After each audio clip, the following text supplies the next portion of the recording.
और साथ साथ एक जो मेरी पर्सनल है सर, अभी मैं सुबह से प्रयास कर रहा था कि विनेश के लिए बोलूं, जब उसको डिस्क्वालीफाई किया गया, विनेश या नहीं, लेकिन ऐसा लगा जैसे हमें चाकू घुसेड़ दिया गया। मेरे आज भी याद है उस प्रोटेस्ट में मैंने रातें काटी हैं और 4-4 गोली खाई मैंने।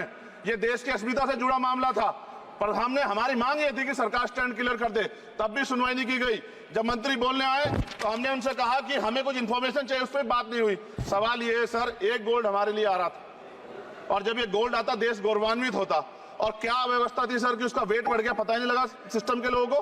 क्या बेवकूफी की गई है, ये सोचने का विषय है सर। ये बहुत महत्वपूर्ण, देश की बेटी का मामला है। ये हरियाणा की बेटी नहीं है सर, वो एक जात की बेटी नहीं है, वो हमारी बहन है, देश की बेटी है। और आपने क्या किया हरियाणा के साथ?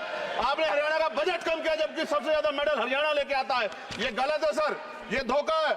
हमें इस बात की तकलीफ है कि विनेश जो है देश का नाम गौरवान्वित करती, इस देश का नाम बढ़ाती, लेकिन आज जो है अपमान का सामना करना पड़ रहा है। जब हमारे हितों की बात होगी हम जो है समझौता कर सकते हैं, लेकिन जब देश के हितों की बात होगी, बाबा साहब अम्बेडकर ने कहा था हम प्रथम और अंत्य भारतीय हैं। जब देश हितों की बात होगी, महिला हितों की बात होगी, महिला सम्मान की बात होगी, हर हम कीमत चुका देंगे। सरकार के मंत्री ने क्या कहा कि हमने इतने पैसे दिए, एहसान किया क्या?